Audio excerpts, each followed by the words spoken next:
Hi, I'm Azaria, Tagaya, and you're tuning into Nightline. The top stories.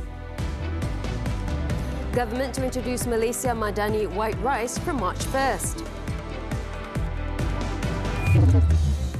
And Indonesia's Prabowo Subianto claims presidential election victory in first round.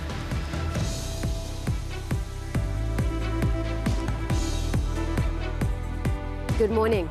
Prabowo Subianto has declared a victory in the Indonesian presidential election on Wednesday after unofficial vote counts showed him with a huge lead and on course for a single-round win.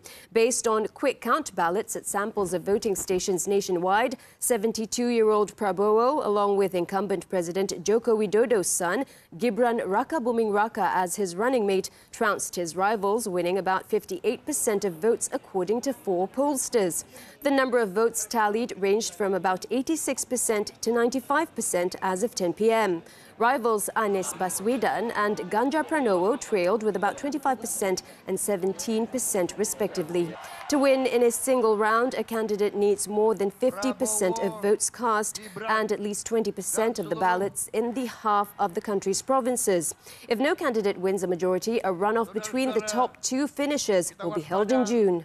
Negara sebesar kita, negara kerukunan, persatuan, kekeluargaan yang kurang berkenan. The best Indonesians, and asserted that it was a victory for all of the people.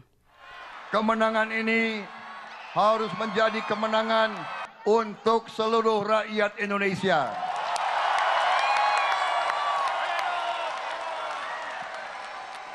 Prabowo, Gibran, dan seluruh koalisi Indonesia Maju, kami akan merangkul semua unsur dan semua kekuatan.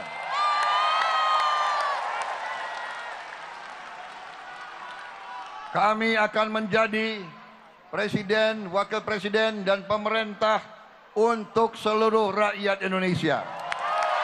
Earlier, Anies and Ganjar urged the public not to draw conclusions on the outcome and to await the official results expected by March 20th at the latest. The campaign teams of both candidates noted that they were investigating reports of electoral violations, labelling them as structural, systematic and massive fraud. However, no evidence was provided.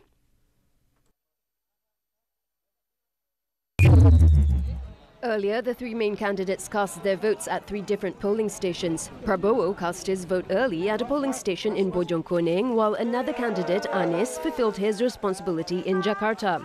Ganjar cast his ballot in his hometown of Semarang, Central Java. Indonesian President Joko Widodo, better known as Jokowi, was also seen casting his vote at a polling station in Jakarta. Severe flooding caused by thunderstorms, however, delayed the start of voting in parts of Jakarta. Nevertheless, the polling stations gradually witnessed an increase in voter turnout as the morning progressed and the weather improved. Despite this, election authorities had to postpone voting in some 10 villages in the Demak Regency in Central Java after over 100 polling stations were affected by severe floods. Flooding was also reported in other parts of Indonesia, including Lampung in Sumatra and Kupang in East Nusa Tenggara, where polling stations had to be relocated and officials had to move voting materials. For the most part, however, voting was relatively smooth throughout the day with no major reports of disruption to voting. Some 800,000 polling stations across the archipelago were visited by Indonesians as they voted to have their voices heard. In the meantime, voters braved the weather to cast their ballots, fueled by the hope that the new president would deliver on their political promises with fairness and honesty. Saya kepengen ya seluruh di negeri ini kepada presiden yang kita pilih semoga menjadi amanah ya kepada semua bangsa dan pokoknya ini dah semoga adil, amanah, dan jujur. Kalau saya sih tetap berharap siapapun nanti yang terpilih, saya harap semua paslon bisa merealisasikan dan mewujudkan janji-janji politika kepada masyarakat. Karena anak muda nih terutama sangat berharap lebih untuk kemajuan bangsa Indonesia menuju 2045 Indonesia emas. Yang tulus buat rakyat, yang mau memperjuangkan rakyat.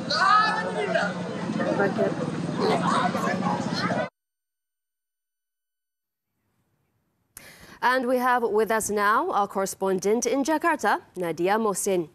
Nadia, now the Election Supervisory Body, or Bawaslu, has urged for a re-vote here in Kuala Lumpur. Tell us, what can we expect from this call? Well, thank you, Azaria. Prior to today's election, there are concerns about potential election fraud, especially involving postal voters overseas. The General Election Supervisory Board, Bawaslu, has recommended a re-vote in Kuala Lumpur due to claims of ballot tampering and manipulation reported happen in KL. Bawaslu has stated that punch and collected ballots from post and mobile ballot boxes in Kuala Lumpur, however, will not be counted, confirming earlier claims of tampering. Well, to address this issue, Bawaslu has recommended the updating of the list of voters, particularly those choosing to vote through postal and mobile ballot box methods. Bawaslu has also advised the Kuala Lumpur Overseas Election Committee, PPLN, to explore alternative methods of voting to avoid such incidents in the future. The General Election Commission, KPU, has dispatched a team to examine the unlawful cast ballots in Malaysia.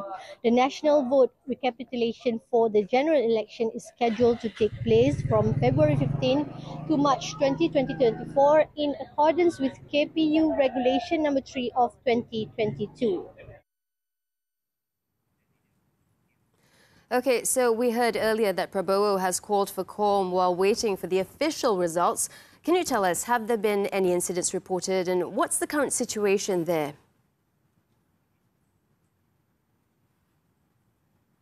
Well, we can expect more protests in these upcoming days as Prabowo has claimed his victory in Istora Senayan tonight with his supporters after an unofficial figures showed him well ahead of opponents Anies Baswedan and Ganjar Pranowo. But well, as for now, we can say that the situation here is under control, but we expect many will come forward to question the election result. One of it, for sure, is the weekly protest, as known as Aksi Kamisan, which will be held tomorrow. Well, the protest has been ongoing for 17 years, demanded the government settle past human rights violations cases, among others, accused Prabowo involvement of atrocities in East Timor and right abuses against student activists. Well, we might see a bigger crowd tomorrow and maybe several other groups, including the university student and activists, to protest the election result the upcoming days. Well, I think that's all from me. Now, Azaria, back to you in studio. Thank you so much, Nadia. We appreciate the updates. Nadia Mohsin reporting there from Jakarta, Indonesia.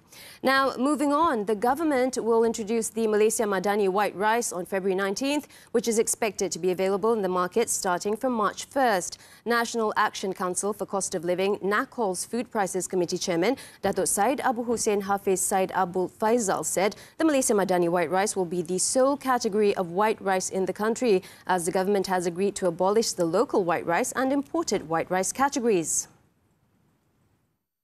Kita minta takkan satu shilling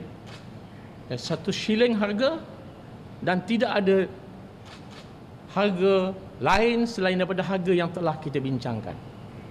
Dan kita namakan beras ini grade beras putih Madani. Beras putih Malaysia Madani. Ya, itu nama grade yang kita cadangkan. Beras putih Malaysia Madani hanya satu harga. Dia tidak ada lagi beras putih tempatan dan beras putih import. Jadi dengan cara itu maka tidak boleh berlaku manipulation ataupun berlaku repack kepada jenama yang lebih mahal. Speaking to reporters in Puchong on Wednesday, the Bukit Gantang MP said between February 19th and March 1st, rice industry players can make adjustments and sell rice in old packaging until all their stocks are sold out. The move was made to ensure appropriate pricing and availability of white rice in the market. For a 10-kilogram sack of Malaysia Madani white rice, the ceiling price is set at 30 ringgit, while a 5-kilogram sack and 1-kilogram bag of rice are priced at 15 ringgit 50 sen and 3 ringgit 50 sen respectively.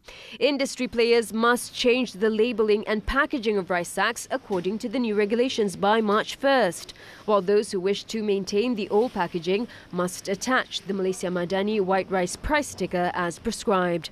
In line with the announcement, enforcement by the Paddy and Rice Regulatory Division under the Agriculture and Food Security Ministry KPKM will also be intensified to ensure the availability of white rice in the market.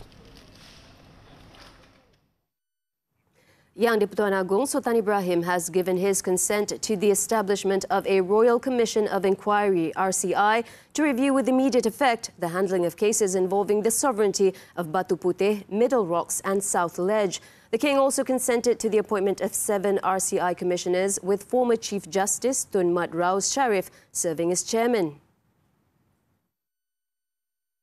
The Prime Minister's Department Legal Affairs Division in a statement said Minister in the Prime Minister's Department for Law and Institutional Reform, Datuk Sri Azalina Uthman Said, along with Director General Zamri Misman, were granted an audience and informed Sultan Ibrahim on Wednesday about the government's proposal for the establishment of the RCI. The statement added that the establishment of the RCI is in line with the Commissions of Inquiry Act 1950. Sultan Ibrahim also consented to the appointment of former Federal Court Judge Tan Sri Zainun Ali as the RCI Deputy Chairman.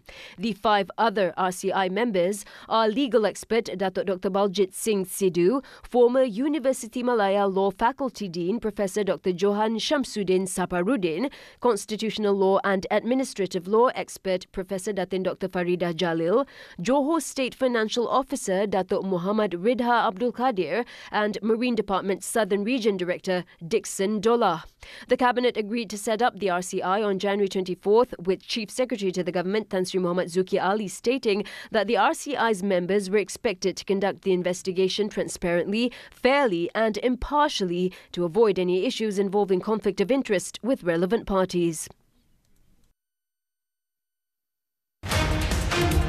The Tagaya industry brace for impact as we decode innovations, trends and game-changing insights that will redefine the approach to financial security. An exclusive journey into the heart of Malaysia's Tagaya industry with Tagaya Malaysia's Group CEO Nur Azman Zainal at 5 p.m. this Saturday on TV3 and stream also on Tonton.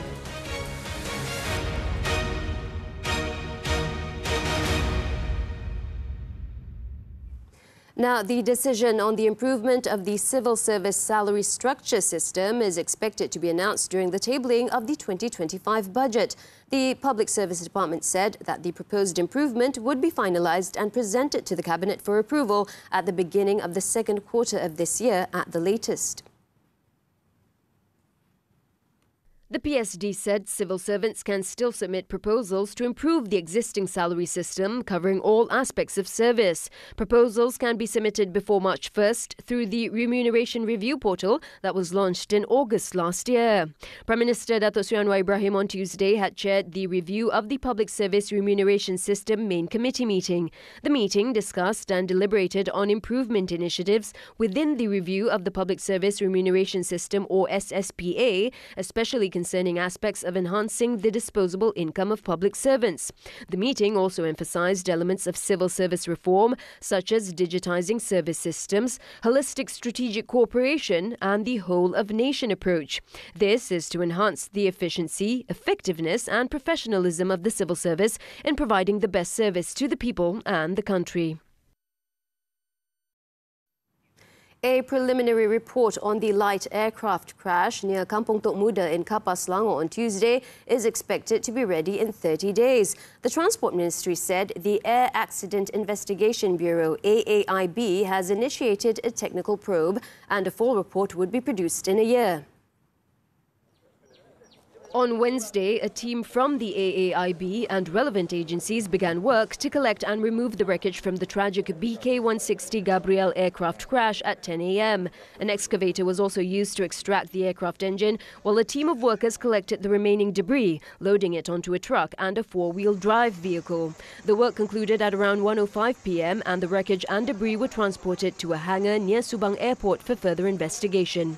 Klang Utara District Police Chief Assistant Commissioner S. Vijaya Rao, said the authorities have identified 2 crash locations, the point of impact and the debris field. He also said parts of a wing were found 500 meters away from the main crash site.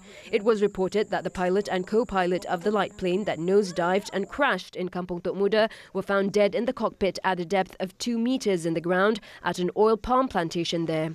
The aircraft, operated by Air Adventure Flying Club, took off from Sultan Abdul Aziz Shah Airport Subang at 1:28 p.m. for a recreational flight before it crashed at 1:45 p.m. Meanwhile, police are leaving it to the Civil Aviation Authority of Malaysia, or CAAM, to investigate allegations that the aircraft that crashed in Kapal Selangor was not fitted with a black box or flight recorder. Inspector General of Police Tan Sri Razaruddin Hussein said the police's investigations are more focused on other matters related to the crash, while technical issues have been handed over to the CAAM. Pasal yang itu CAM yang akan uruskan sama ada atau tidak daripada siasatan itu. Siasatan kemalangan kita jalan. CAM pun akan jalankan siasatan atas kemalangan ini.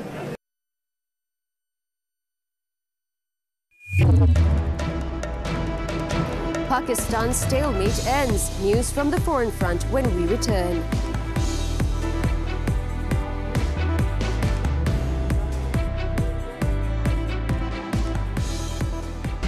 이번에 한국에서 패션 대회가 열리는데 Wah, perututnya lengan dia.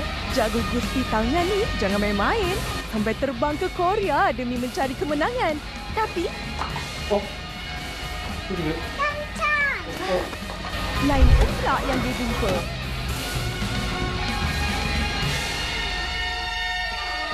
Champion Jumaat ini 10 malam di TV3 Cinema dan stream sekarang melalui Tonton. Apabila datang, ia boleh mengambil alih kesemuanya tubuh, minda dan hidup anda. Stres bukan sekadar tekanan perasaan tetapi boleh mengancam kesihatan secara keseluruhan.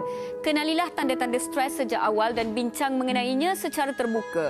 Dapatkan sokongan moral dan emosi daripada orang di sekeliling anda serta bantuan profesional di saluran yang betul. Saksikan Hello Doktor Ahad 5:30 petang di TV3. Money Matters is back with a new season.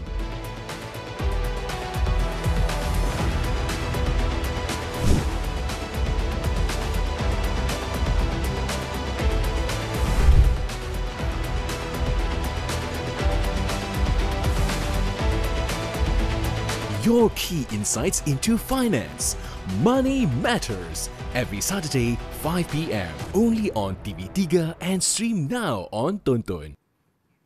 We're back with the foreign updates. A political stalemate in Pakistan after an inconclusive election ended with Shehbaz Sharif being chosen to lead the country again, while efforts were underway on Wednesday to get the second largest party to join the government to ensure stability. Shehbaz, aged 72, was late on Tuesday named as the coalition candidate for next premier by his elder brother Nawaz Sharif, founder and supremo of the Pakistan Muslim League Nawaz PMLN.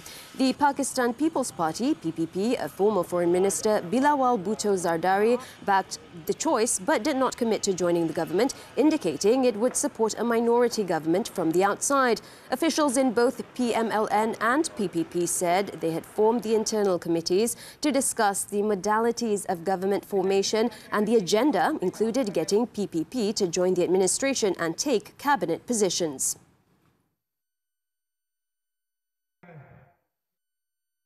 The northeastern U.S. coast has been hit by one of the worst snowstorms in 2 years, blanketing cities with over a foot of snow and causing travel chaos. Snow began falling quickly in the early morning hours of Tuesday from eastern Pennsylvania to Massachusetts, killing 2 people and leaving nearly 50 million people under winter weather alerts. Around 1,200 U.S. flights, mostly in New York and Boston, were cancelled, while in-person schooling was suspended for thousands of students. The blizzard had also knocked out power to 150,000 Pennsylvanian residents.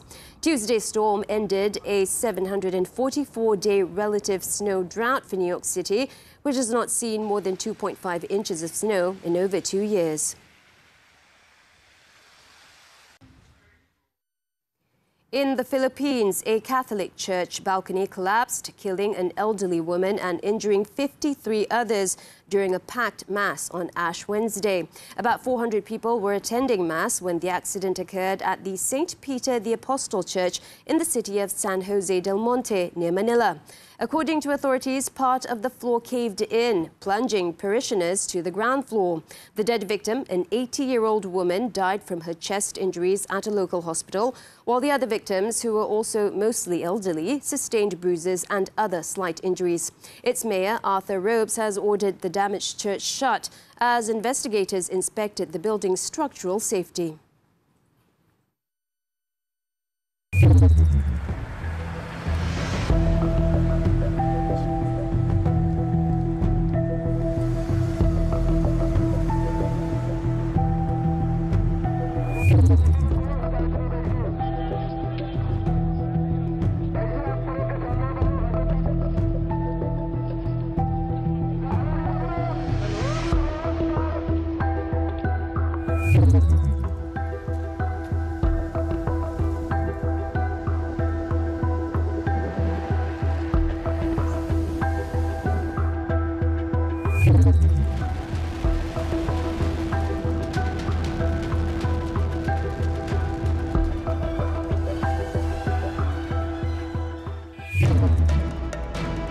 National women's team secures quarter-finals ticket. Sports after this breather.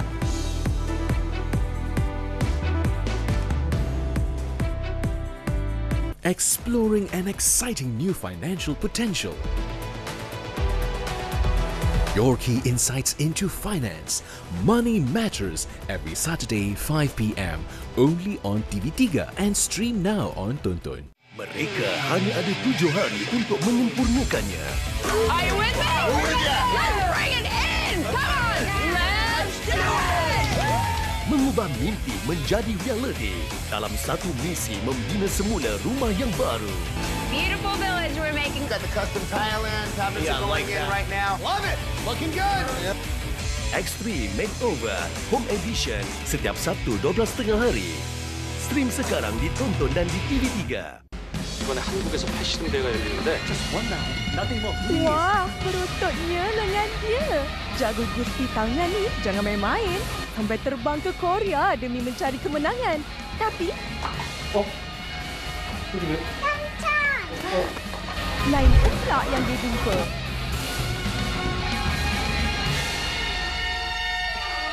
Champion Jumaat ini 10 malam di TV3 Cinema dan stream sekarang melalui Tonton.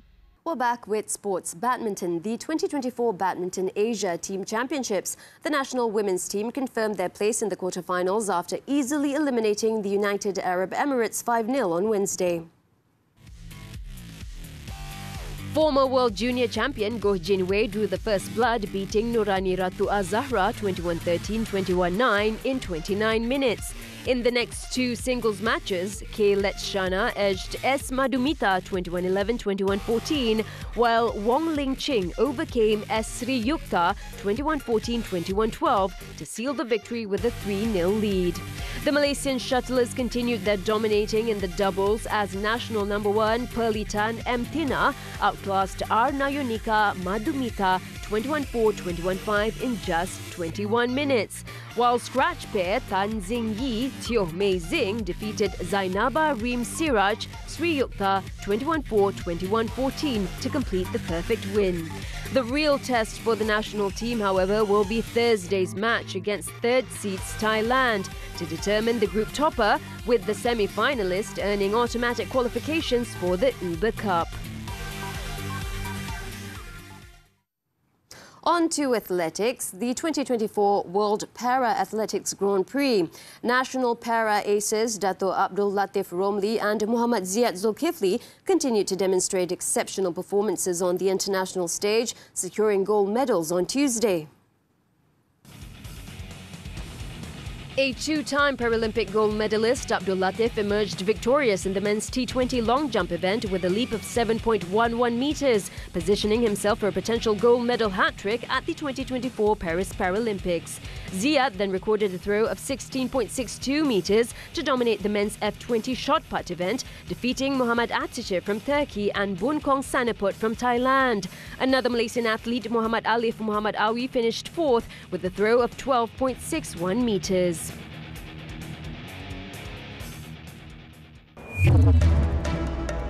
When Nightline returns, smuggling syndicate in Malacca busted.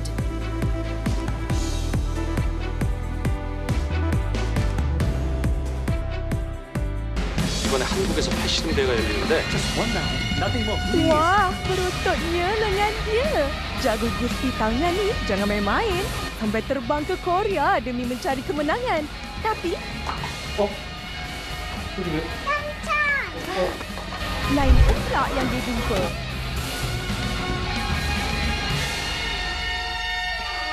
Champion Jumaat ini 10 malam di TV3 Cinema dan stream sekarang melalui Tonton. Makanlah apa anda nak makan. Yang penting makan sebelum lapar, berhenti sebelum kenyang. Sentiasa sulam dengan air kosong, banyakkan sayur serta serat dan kurangkan lemak dan juga gula. Senang je kan nak amalkan pemakanan sihat. Yang penting anda enjoy makanan anda. Saksikan Hello Doktor Ahad 5.30 petang di TV3. Money Matters is back with a new season.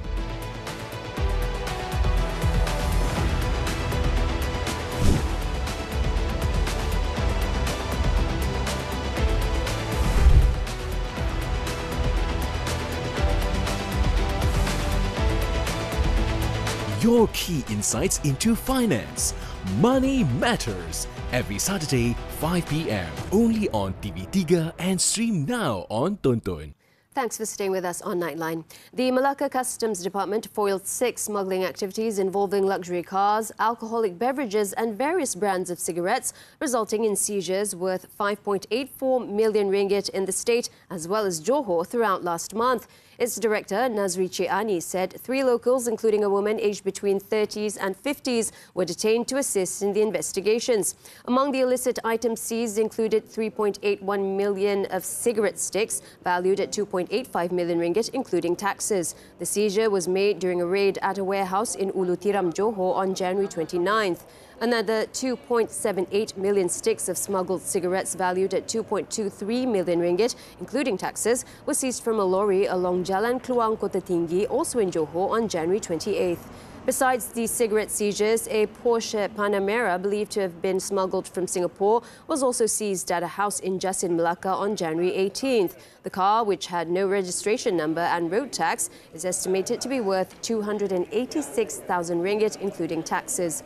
Authorities are currently tracking down the car owner.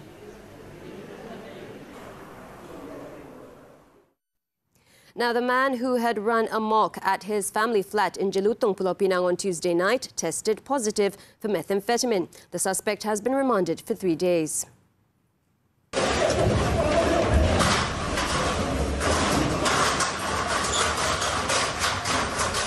In the incident, police had spent almost 3 hours attempting to calm down the drug addict at the home in Jalan Gangsa. The emergency call came in at 10:57 p.m, alerting authorities to the disturbing situation within the residential complex. Upon arriving at the scene, responders encountered a man in his 40s who had locked himself inside, fortified the door with wire, and had struck his own mother with a hammer. He then opened 2 gas cylinder valves and brandished a lighter, threatening to detonate them. He also activated a gas stove, heightening concerns of a potential blaze. In response, the fire and rescue team initiated a high-pressure water flow to mitigate any potential fire risks. The police then managed to enter the unit and intervened, detaining the aggressor, while his mother, who is in her 60s, was handed over to Health Ministry personnel for medical attention. The other occupant of the flat, the suspect's younger sister, was away at work when the incident occurred. The suspect's criminal records show 3 previous offences for drugs and petty crime. The case is being probed under Section 324 and 506 of the Penal Code for voluntarily causing hurt and criminal intimidation. A former administrative assistant officer with a private higher learning institution in Perlis was remanded for 3 days to facilitate investigations over the alleged misappropriation of nearly 1 million ringgit in funds from the institution. The remand application was granted by Magistrate Nur Shahida Abdul Rahim.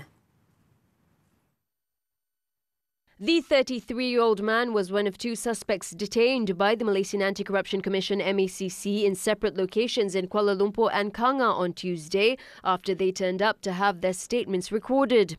Sources had said the suspects are believed to have committed the offence from 2022 to 2023, with one of the suspects using his position as a special officer to the Chief Financial Officer of the higher learning institution to transfer funds from the institution's account to his own personal account and that of another suspect. It is estimated that over 50 bank transactions to the tune of between 20,000 and 30,000 ringgit per month were transferred to the suspect's account. Meanwhile, MACC Perlis Director Suzy Liana Hashim, when contacted, confirmed the arrest and said that the case is being investigated under Section 23 of the MACC Act.